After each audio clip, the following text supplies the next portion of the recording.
All right, everybody, welcome to the Cybersecurity Awareness Month video from Advantage Industries. My name is Mike Sheila. I am the Director of Marketing and Business Development for Advantage Industries. We are a cybersecurity focused managed IT company here in the Mid-Atlantic marketplace.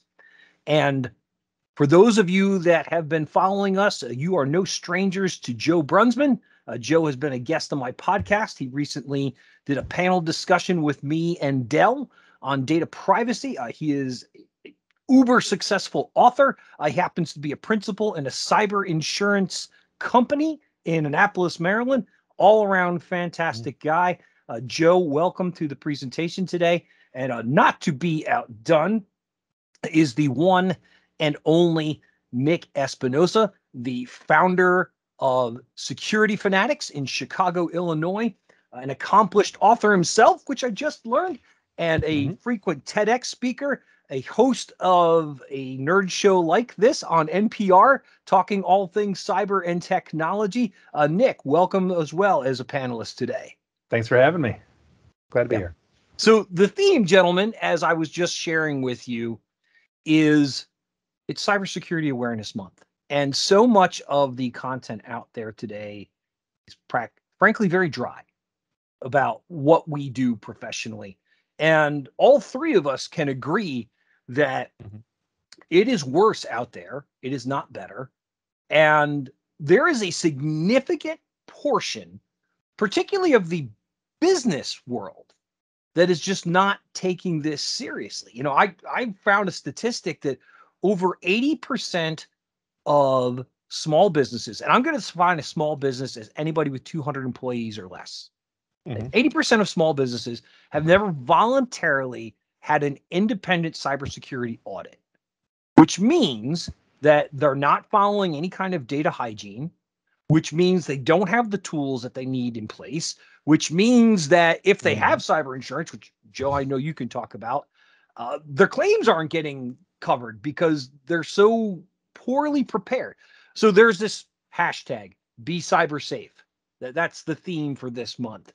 But I really think it's got to be stop being cyber stupid. So Nick, why don't you share a few thoughts on that? And then Joe, I'll have you jump in and contribute as well. Yeah, so 80% doesn't seem high enough, to be perfectly honest. And I'm willing to bet those other 20% that have actually had their quote-unquote third-party audits are probably focused more on the data security side than on the cybersecurity side. And that's one of the problems that we see. A lot of people put out shingles, or companies put out shingles saying, you know, we are cybersecurity first, or we're cybersecurity this or that. And it ends up being a data security solution. If you're looking at a complete framework like NIST 800-171, you've got 22 categories for cybersecurity, one of which is data security. So you know if your firewall is good or bad, your antivirus, et cetera, but holistically, you just don't understand the risk to your organization. So the 20% in that statistic that have had some kind of third-party audit, I'd be very curious to see who has actually had a holistic audit on a cybersecurity framework versus just looking at specific aspects of the business. And that's one of those huge problems that I think we have out there right now. Joe?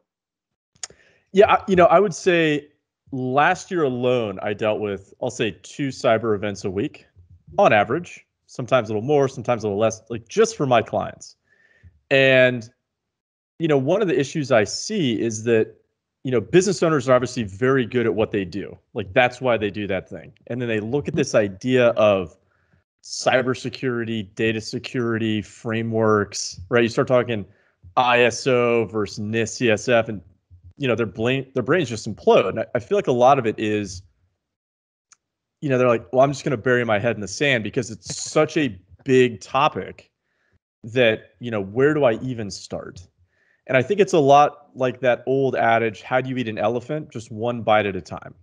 So I think initially business owners need to understand, you know, it's like, no, you don't have to be a cybersecurity expert, right? Like that's why people like Nick exist. That's why MSPs exist, right? Like you have this whole infrastructure around it. So you kind of need to know the gist of what's going on. But I think the main problem I'm seeing is business owners, they don't even want to start walking down that path because it's this big unknown, right? And it's like, hey, just take the first step, take it step by step, have a plan of implementation. And taking it from the cyber insurance guy, I've written 2 books on cyber insurance. Stop over relying on cyber insurance. Yes. Because as we were talking about before we started recording, that day of reckoning is actually, we were talking about it's coming, it's already here. Like the market is shifting and these guys are losing phenomenal amounts of money providing cyber insurance. Right. And so like I have a new video on my YouTube channel where you're either going to implement these controls the easy way or the hard way. So we're seeing Love it. cyber insurance companies are saying, hey, if you don't have these minimum controls in place, right, which obviously is not as well constructed or thought out as say like what Nick was talking about, right? Like this holistic approach, which I prefer. But just a kind of a base level, they're saying, hey, if you don't have these things in place, you're either severely penalized, we won't even offer a quote, so forth and so on. Then look at any breach notification letter. Just go pull one up. They're all effectively going to say the same thing. This is what happened. And oh, by the way, now we're increasing our cybersecurity budget. We're implementing additional controls. Right. And take it from the guy that's seen, hundreds of these things. You don't want to be doing that on the back end. You want to do that proactively on the front end where you can budget that out, where you can time it out, space it out, talk to experts, right. And not just, bum rush the problem because you don't want a regulator bring in bad times your way. Right. I'll say, Jim. And to that point, I think that speaks to 2 characteristics because I've also been through the number one call we get is I don't know you, but oh my God, help. The bomb has dropped, and the bleeding neck syndrome. Sure. Right. But it speaks to, I think, 2 different things. One, to the point of people don't want to go down that road, or they don't understand. I think people do understand, but they don't realize. And what I mean by that is I recognize that I will never do an oil change in my car because I want my car to work and not blow up. I have no freaking clue what I'm doing. And so by virtue of that, I have a trusted person that will actually do the oil change or tire rotations or replace the engine if it needs it. And so that's the economy that we live in. We live in this exchange of information, this exchange of knowledge. And I think people are not extending that. Business leadership is not extending that, in part because it might be a big, scary unknown. They might think they're flying under the radar. And the other side of that is we just as human beings tend to be complacent. And by virtue of that, we are building some amazing new threat detection capabilities, approaches in cybersecurity as we are discovering new tactics and new techniques. But organizations end up with technology debt from previous systems, meaning they are just spending money to maintain systems that become less secure over time that need replacing. But because the budgets get so big, they're now not able to spend. Or 2, complacency in the knowledge and understanding that they have. And a lot of organizations, actually including a lot of IT companies and MSPs, say, oh, well, I've been using the same firewall for the last 10 years. So I know exactly how it works. I know what it does. I know, how I can reconfigure it if it crashes and I need to replace a new one. But the problem is that if you're not looking at the latest technology out there in terms of defense, and all you're doing is recycling and using the same things over and over, that complacency basically means that you are behind. And so one of the problems that we have in cybersecurity as well is adoption of new standards, of new defensive tactics. And by virtue of that, we walk into organizations that are just 3 years behind everybody else because of that complacency. Then they might have bought the equipment last month and we've literally walked in there and we're like, oh, honey, no, sorry, this has got to go. Like, this is just not going to fly because I can teach a 3rd grade class how to download infections into your network. So it's a huge problem coming and going in that sense. Nick, you made an excellent point there that I want both of you to give your insights on. Joe, you started with so many business owners just feel overwhelmed, and I agree with you. I think that is a significant number of them out there. But the other side of that, and Nick alluded to this a little bit, is most IT companies couldn't find their rear end with both hands when it comes to cybersecurity. They're doing antivirus, they're doing anti-malware, they're updating the operating system. They probably installed a firewall, though I meet plenty of companies that don't have one and they have an IT company. And maybe they did a backup. And that's sort of the end of the list. And Nick, you just pointed it out. We completely revamped released our security tool set about 8 months ago. And we did that as a company to say, well, if we're going to take this seriously and support our clients, then this is what we need to do. But most of them aren't doing that. So what that means is you have this segment of business owners that have hired MSPs and even MSSPs, as Joe said. But are they really taking a hard look at this? You know, the first thing I like to say is, I don't know what I don't know. And as I mentioned about you, Nick, you're our big hitter. When somebody brings something to us that we're not experienced with, we're like, well, we got to call Nick. We got to get his feedback on this so we get it done right for the clients. So, Joe, why don't you give a little of your perspective on that, and then I'll have Nick follow in as well. Yeah, I would just say, and I'll take this back for just a quick story. So I spent 12 years in the Navy, and in the Navy, there's an instruction for absolutely everything. Like if you want to know how to lace and tie your shoes, I kid you not, there's an instruction for that. If you're a cook and the commanding officer comes to you and he says, hey, I want you to go launch a Tomahawk missile. And you're like, I'm a cook. I have no idea how to do that. You follow the instruction. And so when I came into the insurance world, my first question was, where are the instructions? Right? Like, how do we know that what we are saying and doing is correct? Yeah. And as it turned out, there were none, which is why I'm now writing my 5th book, because I'm in the unfortunate position where if I could pay somebody, I would pay good money to have somebody come in who's an outside expert, right, and call my baby ugly, because my business is my baby, right? But it's kind of like what you said, you don't even know what you don't know. So I'm in the position where I'm literally writing the foundational books for my industry, whereas it'd be so much easier just to have somebody come in from the outside with a fresh set of eyes, because I'm so close to the problem, right, to actually work on that particular issue. And so I think, kind of step one is you want someone to call your baby ugly, right? Especially as like a former IT guy. Or you should. You should want. Yeah, because, as a former IT guy, I get it where it's, that's your baby, that's your thing. Like nobody knows it but you, and you know every corner and quirk. But sometimes you kind of miss the 30,000 foot view. And so, hire somebody. Every IT company or MSP company should welcome some outside third party coming in, as painful as it is, right? To say, hey, here's some gaps that I don't think you've seen. Let's talk about that. Because what's the end goal? You don't want to face some type of intrusion in your network. You don't want angry clients. You don't want to be sending out credit monitoring and breach notification letters. And, there could be all types of things where you're just so close to the problem you can't even see it. Or maybe there's a skill set that you just don't have internally. So don't be afraid. Like, welcome that external criticism, because it just makes you better. Right. And I think that's a huge thing that a lot of organizations miss. And I like to tell my staff, one of the best things that you can ever do is come to me and say, Nick, you're an idiot, and here's why. And the reason why I love that phrase is because I can't fix what I don't know. Mm-hmm. If I can't see it, I can't execute upon it or make changes that's appropriately. Blind spots, yeah. Right. And my only caveat is, if you're coming to me and saying, Nick, you're an idiot, and here's why, you better have a good logical reason. I will hear you out. I don't care if you're the most junior person on my staff or you have 30 years experience. It doesn't matter to me, because you can't see what you can't fix what you can't see. And to that point, Mike, you said you guys refreshed your product lines, 8 months and stuff like that. I mean, I think that's a great start. But as we are looking at any basic approach holistically for cybersecurity, improvement planning is continuously there. We vet our products every 90 days.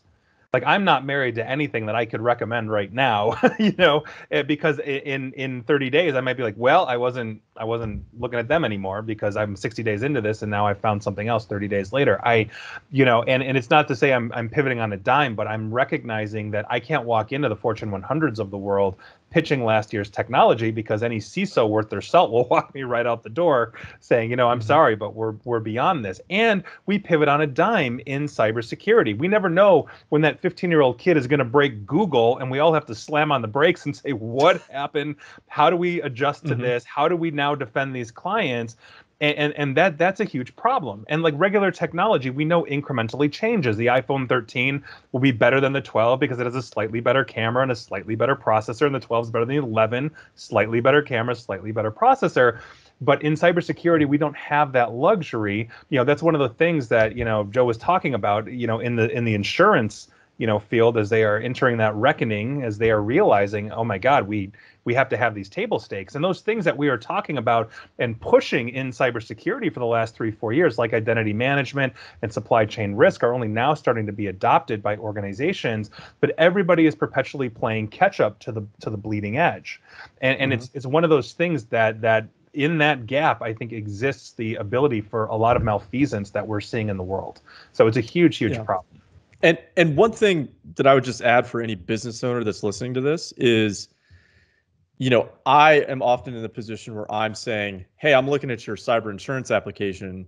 You're missing some really fundamental controls here, right? So, and I'm the guy, I don't make any money more or less, right? If you implement this or not, but I'm telling you, like, basic things like 3-2-1 backups, offsite encrypted backups, MFA, 2FA, having a password policy, right? Like, so when I talk to these clients and I start going through the list, and I'm like, well, I'm not giving legal advice, but here's some of the statutes you reasonably fall under. Here's what those things require. And you're not doing any of that stuff.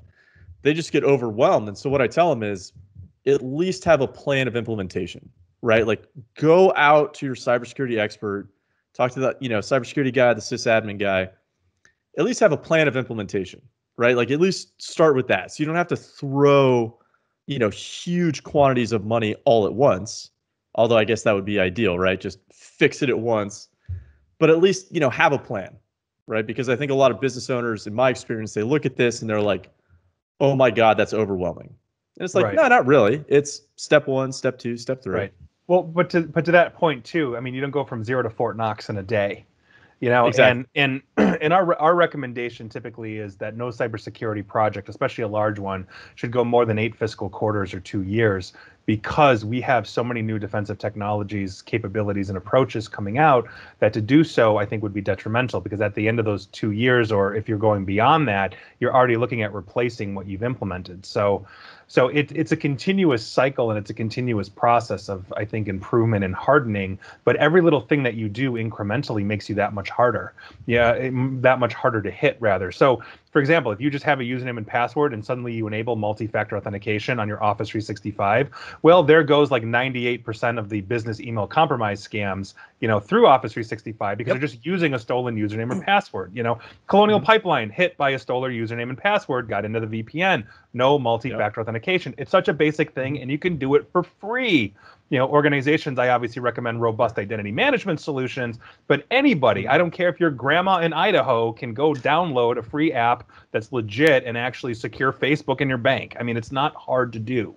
And it's those kinds of things that, to Joe's point, these are what the insurance companies are looking for. And as somebody that has reviewed a lot of insurance policies, I can tell you right now, the devil's in the definitions, in these things. What one considers a breach is not what another one is. And they give you this big shiny, you'll get $1 million of coverage, but actually it's like 50 grand over here, and people don't see these things because they don't understand this. They can't navigate this, like my mechanic who owns his own auto body shop that needs cyber insurance would have no idea. That's, again, why we source. That's why he'd call me. I'd call him for my car. So it goes both ways, but it's just a huge thing we see everywhere. And one thing I don't think business owners have really ever thought about, right? Because there's always every IT guy I talk to, right, that's working in a business or an MSP, they're like, we have really hard constraints on budget.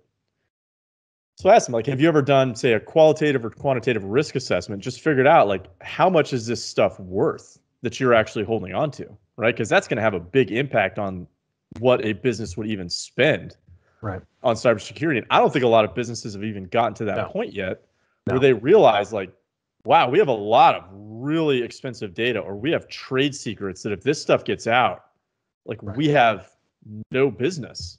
Right. And once you kind of start putting some dollar figures on that stuff, I think it's a lot easier for the cybersecurity guys to go, okay, now we can legitimize, all the cool latest and greatest stuff to a business owner who now it's apples to apples, not this makes you more secure, but there's no, counterpoint to that on what the limit would be. Yeah, exactly. I want to build on that real quick. I don't think I've shared this with both of you before, but when I talk to a prospective client, I hear that, well, we don't have the budget. I go, okay, well, just for a second, let's pretend your company does $12 million a year in revenue, which means you're doing roughly $1 million a month. Rough. It's real easy to break that $1 million down to an hourly rate for the company. How many dollars does your company generate on an hourly basis? Okay, so we've got that number in our heads now. So how many hours can you afford to be offline? What do you mean? Well, can you afford $50,000 for an hour, or whatever that number works out to be? Is it 2 hours? Is it 3 hours? Is it 4 hours? They go, well, I don't want to be down for any of them. Okay, well, what are you spending on your IT budget? We're spending about $20,000 a year. So you're telling me that your company generates $50,000 an hour of revenue, and you won't spend 1 hour's worth on your cyber. And that's an oversimplification, but when you start to look at it from that perspective, because that's not where the number ends. So let's just say it's a ransomware attack and they have to pay $100,000 to get their stuff back, which insurance companies aren't crazy about. But let's say they did that. Okay. So how many hours were you down? Let's say you were just down 8 hours. Maybe you got away easy. The ransomware only shut you down for 8 hours. How much did you pay out in salaries for those 8 hours? I mean, from the CEO to the front desk clerk and everybody in between. Right. Okay, how many clients did you lose because they couldn't get a hold of you that day, and now they think you're unreliable? What's the value of a single client to your organization annually? Right. And then how many potential clients did you miss because you couldn't respond to their requests? And they moved on to the next one. Right. Well, and that speaks to the overall risk. I can tell you, with 2 exceptions in my life, my entire business life, nobody's fully quantified their actual risk. And to that point, I usually say, I love that. Thank you. They have not quantified their risk, because that's exactly what you're talking about. And the example I use is, how many computers can be off for how long until you're out of business? Torches and pitchforks at the CEO's door. Can production be down for 6 hours and it's too long? Can marketing be down for a week and nobody cares? If you can't tell me these things in hard and soft dollars, meaning how much are your salaries, how much are you paying in electricity and water and whatever it is, then how do you know that the solution you have now is effective? You can't. Quite frankly, you can't. And it might look good. 24 hours for restoration might be 18 hours too late, and you can't tell me that. You have to balance the acceptable risk with the actual execution of a proper strategy to make sure that you are maintaining that balance of risk. And organizations do not quantify their risk in any real way. And that is a huge, huge problem that we have. I don't even start talking about cybersecurity with new and prospective clients before I actually start talking about the risk to the organization, because the only thing I am doing in cybersecurity is implementing tools, tactics, and training to mitigate the risk to the organization. And the way I look at this, and as I'm coaching C-level, is that the CEO has the vision for the next 3 to 5 years of where the company is going to go. The CFO is going to fund it. The CIO is actually going to build and maintain the engine for their economy. And the CISO is going to defend the whole damn thing. And if you don't understand that holistically, or you are handicapping, thanks to the CFO typically, the ability to run and maintain and defend that engine of your economy, all you're doing is asking for trouble. That's it. Yeah. Straight up. And there it's black and white. It's literally that black and white. And once you figure that out, now we can talk defensive strategy. Because I will you know a thing or two about risk, always right? get it. I will always get, like, oh, well, we can never be down. We can never, ever be down. We always have to be up. I can do that. That'll be $1 million. Well, maybe we can be down for an hour. Maybe it's 3. Maybe it's 10. Maybe it's a week. You can't honestly tell me that realistically. And it's a huge problem that we've got, just stem to stern. And I would just add that, CEOs, they understand insurance. They have no idea what cyber insurance is. And in all fairness, neither do 99% of insurance guys selling it. Absolutely. Right? So we don't attract a lot of Mensa members in the insurance community. So, part of this calculus is, a CEO would go, okay, well, what's my cyber insurance deductible? And you're like, that's only a fraction of the story. Because like when we're talking about downtime, right, you got a company making 12 million a year, 50 grand an hour. There's a waiting period in your cyber insurance policy. So it's like if you go down, you're eating 8 hours at 50 grand an hour plus your deductible before you start getting that business interruption reimbursement. That has to be taken into account. And by the way, those waiting periods are going up because cyber insurance companies keep losing money. Right. So like I've seen some that arguably egregious to the point of malpractice on the broker side, but I've seen some that are a week, 2 weeks before they start reimbursing. And when you start truly putting in the numbers, suddenly investing in cybersecurity makes way more sense because you're like, that's a big nugget of cash, especially if you're something with, you have a lot of just fixed overhead, like you're a manufacturer, for example. Like you're eating that cost because those people are just sitting there. Right. The lights have to stay on. You still got to pay the water bill. You still got to pay electricity and salary and healthcare and all that stuff.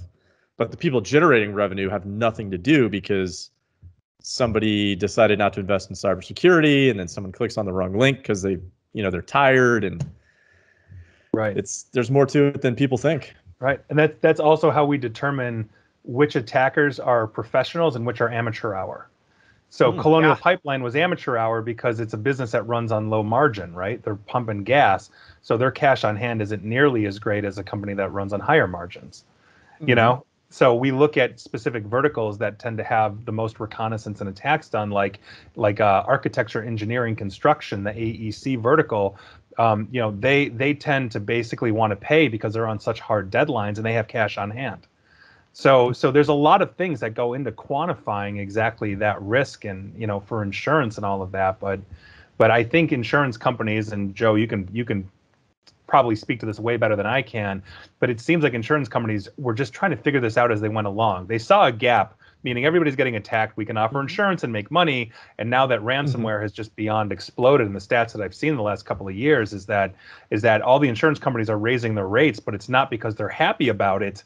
It's because they're just losing their shirt perpetually. So I think we're going to see a lot of smaller players leave or get absorbed by the bigger ones. But by virtue of that, I think the standards and requirements now are becoming more and more stringent, which is hopefully forcing it. My fear is that there's a lot of companies that already don't have in cyber insurance that won't now because, it's going to be too big of a lift, and they don't understand just exactly why they need it. And you all do. If you're listening to this, you all need cyber insurance. If you don't, this is your virtual smack upside the head. My God, I'm telling you, you've got the guy that wrote all the books, and you got a nerd here that's yelling at you on this right now. So I have a real-time story because Joe alluded to this, and Nick, so did you. That questionnaire comes from your cyber insurance company because they're trying to assess where the marketplace lies. So let's say it's 20 questions. We'll keep it simple. Cyber insurance company sends out 20 questions. They call up the IT company, which is us in this scenario, and say, hey, how do I fit on this? I said, we said, you're not using our Secure Plus plan, so you're missing several of these things. So we talked to them about what the Secure Plus plan was, and they said, you guys do a lot of stuff that they're not asking me to do. And we said, yeah, because it's good practice. They go, well, can you just do these 5 things that they're asking me to do? We said, no. So the client lost their cyber insurance and went up and found another company that didn't have as strict guidelines. And our response was, does that seem like a good idea to you? Yeah. That's like say, you know what? You've got bald tires, your brakes are shot, but we're going to put your car through state inspection. We're going to push you through. You're all right. Yeah.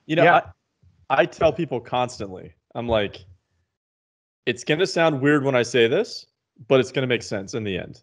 You only want to talk to me once a year when I'm taking your money. Like, that's a good year for you.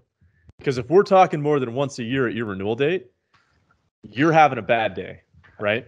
So there's this over-reliance on cyber insurance where people think, why would I do this because I have cyber insurance? There's plenty of things that cyber insurance cannot and will not do. And we could have a whole episode on that because I wish more people knew about it. Right. But the whole cyber insurance market is fundamentally changing, right? So arguably, years ago, the premiums people were paying should have been double, triple what they are. But the whole reason it's never been that way is because there's so much venture capital money pumping into the market. And these cyber insurance companies are all trying to be like the Uber of cyber insurance, where their whole idea is if I can just blow through more cash than the other guy, that guy leaves the market. I'm the last man standing, right? We want our piece of the pie. And unfortunately, what they discovered was it's really hard to quantify risk. Like if you're doing car insurance, the reason car insurance is kind of just car insurance, no matter where you go, arguably is because all of that information is public. And insurance, they can go back 100 years and look at, automotive incident, statistics and so forth. But then what do you do when there's a brand new threat that comes out? Like, how do you quantify, right? Somebody's tired, they click on the wrong thing, they wire $1 million to a bad guy, right? Like those type of events don't really exist in the other insurance marketplaces. So I think somewhat what is a good thing is, I'm a huge proponent of defense in depth before you get to cyber insurance. That's like the last step. That is not the first step. Just like you wouldn't buy health insurance and then eat yourself into a diabetic coma, right? Just because you have health insurance. It's like, no, that's a bad plan. So, business owners can expect that their cyber insurance premiums will easily double. I mean, if they don't triple, like in the next 3 to 5 years. And that's if they're following the rules. Yeah. No, and that's 100% correct. I mean, and to that original point, Mike, of that client that left with the inadequate thing. I mean, we build custom cyber defense strategies for organizations, and when I present that as, okay, this is what I believe you need, and I sometimes get pushback. Some clients understand, they understand the risk, they understand why they need to do this, and some say, well, my God, this is so expensive. Is there a cheaper solution? And my default answer is, oh, there absolutely is, and I'm more than happy to set you up with a colleague of mine that will give you that solution, because I'm not putting my name to your bad choices. I'm just not doing that. I know what you need. This is exactly what it is. And I think to that point, with the cyber insurance is that I think we are trying to figure this out. And the lack of data over time is, I think, one of the biggest killers here, because they're going to have to continuously adjust and quantify, until we figure out exactly a methodology and an understanding of this. And to that point, I can tell you how many car crashes there were, last year, the year before, the year before, the year before, the year before. But we have only statistics, maybe for hard statistics on things like ransomware for the last 5 to 7 years. It doesn't even itself out, especially as criminal hackers tend to innovate around solutions that the insurance industry would think, oh, this is hardened, great. And until somebody breaks that, now we all have to pivot, and now insurance is reeling. So it's a mess both ways. But I really think it starts with organizations understanding and quantifying their risk, and then applying defensive technologies to actually defend the risk to the organization. And that's where cyber insurance comes in as well. I think it's a symbiotic product in your cyber defense tool. Not either or. Right. But those people that are like, I'll just use the modem Comcast gave me, I got cyber insurance, I'm all good. I'm thinking to myself, like, no. They will be calling me more than once a year. Yeah. I mean, and that's what happens. Yeah. I mean, and that's, and we've seen it in large corporations that don't invest, or they're using technology that's out of date and end of life. And it's a huge problem. It really is. And really, Mike, to your point there, just because a cyber insurance company is or is not asking for something, that's effectively meaningless, because some of the questions they're asking for, like, it doesn't matter either way. That's why I always say, talk to a cybersecurity professional. And it's because cyber insurance companies, some of the questions they're asking, if you go and you get a couple drinks into some of their actuaries, they'll tell you straight up, they have no idea what they're doing.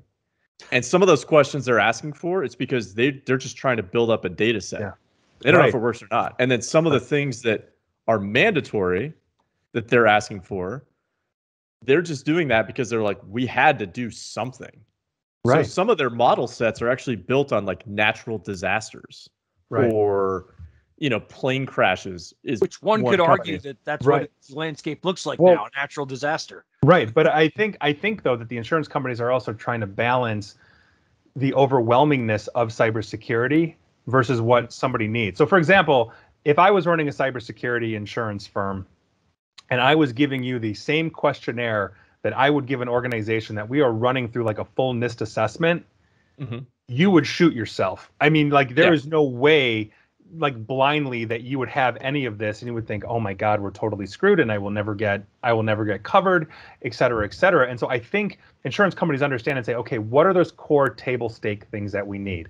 We need multi-factor authentication. We need threat detection systems like antivirus or firewalls. You know, we need some of these core things, and the rest of it is probably there.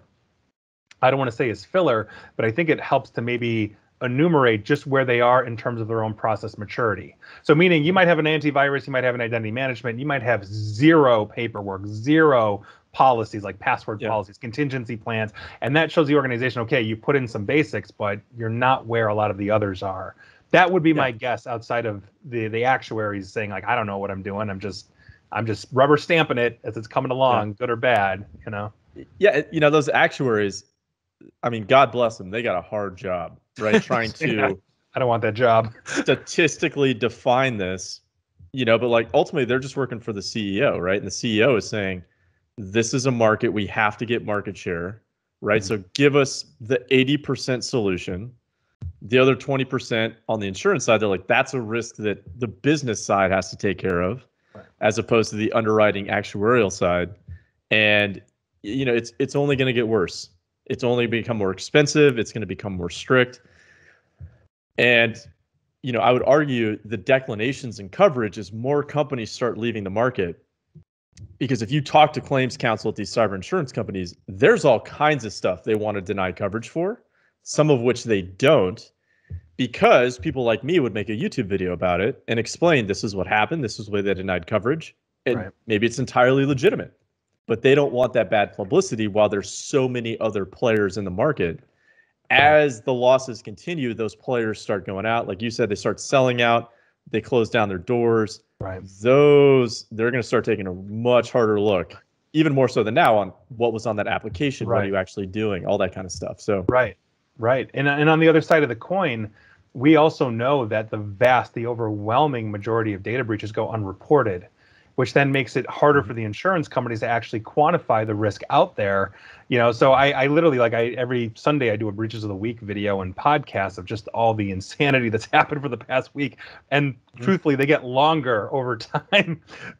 You know, but I literally, on my last one, I had the stats, you know, and we have already exceeded 2020's reporting by 17%.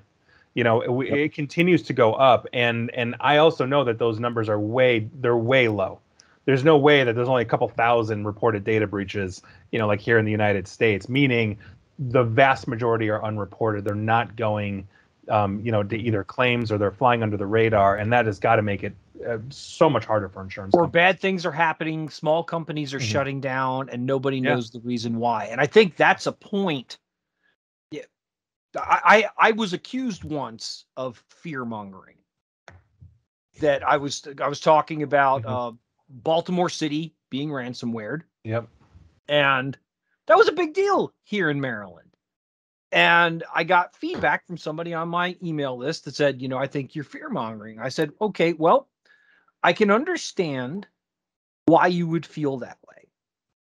However, as I pointed out at the beginning of our presentation today, there are so many companies that are uninformed or overwhelmed or getting bad information that I'm trying to point things out to people to get them to move off their spot. Because you said it, Nick. Human beings really like being comfy. And I'm okay, you're okay, so we don't have to move. So talking to somebody like you, Nick, or you, Joe, or me, they go, man, I don't want this guy to see my dirty underwear. He's going to ask me to pull off my dirty underwear and show it to him and let him inspect it. And that's embarrassing. So if I don't talk about my dirty underwear, then everything's okay until I get a knock at the door from an independent auditor because I'm being sued because my data breach caused somebody to get their identity stolen. And now that's now blowing back on me. Right. And I've literally been in rooms where it's a life-ending event for the company as I'm advising them on cyber strategy. And there were 3 generations.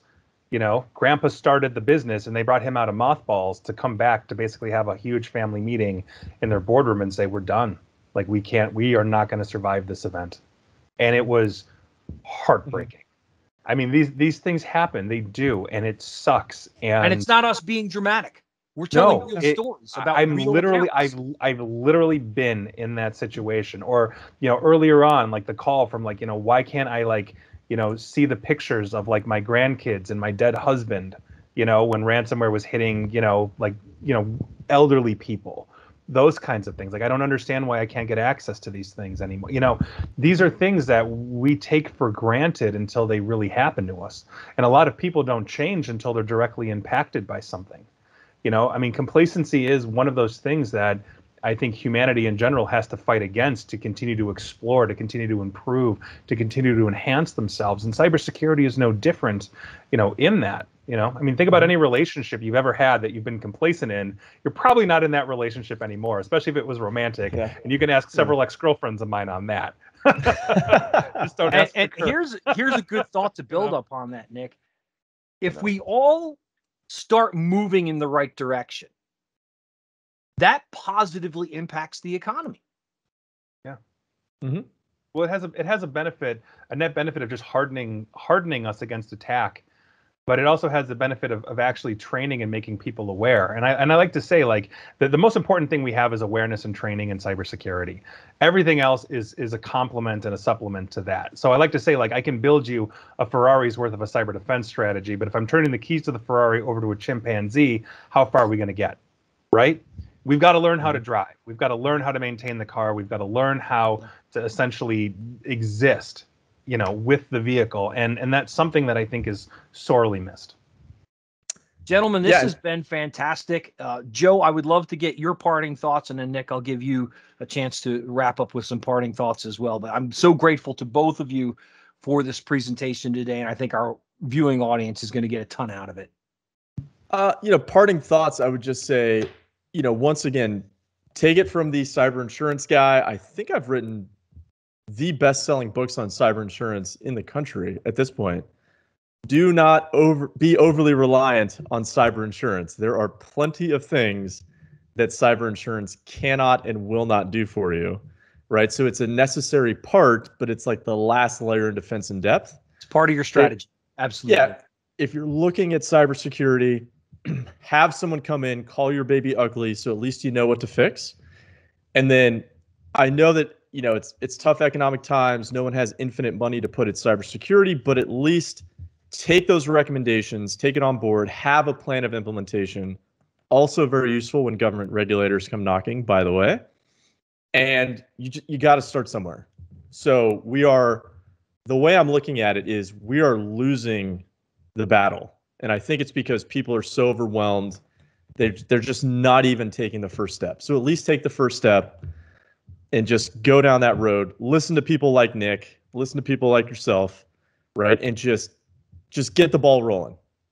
Even if it's slow, at least you're moving somewhere. Progress. Agreed. Wonderful. Nick? Yeah, I mean, I would agree with all of that. I'd also recommend go reading Joe's books if you want to know about cyber insurance, because apparently he's where it's at. So that's awesome. It's good. That's a very good thing to have, in the arsenal. I would say understand 2 different things. One, understand the risk to yourself, understand the risk to your organization, and then plan accordingly for that. And the second thing is, the most important thing that you can become is aware of a problem or a situation. And even if you don't understand how to necessarily solve it, understand that we live literally in an economy where people and resources are available to help you in the same way you can help others with what you know. And so by virtue of that, become cyber aware, understand, that essential part of the equation. Train your people, train yourself. We have essentially herd immunity. And I've been talking about herd immunity for years when it comes to cyber defense strategies. And now everybody knows what the hell herd immunity is. Thank you very much, COVID. That's the only positive I've seen out of it. But the point is that I can be as secure as I can make myself. But if everybody around me doesn't know what to do, then guess who's sending me viruses? Guess who's getting hit and sending me phishing emails or whatever that is. But if everybody around you knows this, from your parents to your kids to coworkers, aunts, uncles, if everybody is aware of this, we become hardened more and more and more. And in Cybersecurity Awareness Month, that is the goal. We all need to become aware of misinformation, disinformation, threats, all this kind of stuff to make sure that we are maintaining good security in our personal and our corporate lives. Yep. So my parting thought, and gentlemen, again, thank you both so very much. Thank you. Joe, you said this. You're a business owner, you're a business leader. Mm-hmm. You have your skills. You know, you're a manufacturing company, you're an auto mechanic shop, you're a retail, you're a doctor's office, you're a lawyer, you're an accountant. Go do those things exceptionally well. Mm-hmm. Place this burden on us. That is why we are here. If I need an attorney, I call an attorney. If I need a doctor, I get a doctor's appointment. Mm-hmm. That's the key here. And so many people are just looking at their technology going, well, as long as I can turn my computer on, I guess it still works. And Joseph Brunsman and Nick Espinosa and Mike Sheila, we're telling you, no, that's not the case. Just because you could turn it on doesn't mean it's safe. Let us help you be safe. So for Nick Espinosa, Joe Brunsman, I am Mike Sheila with Director of Marketing Business Development with Advantage Industries. Thank you so much for tuning in to this special Cybersecurity Awareness Month video. And if you want to contact myself or Nick or Joe, we will have all the contact information in the show notes for this presentation so that you can reach out to any of us and get what it is that you need. And we promise we won't tell anybody about your dirty underwear. Thank you all very much.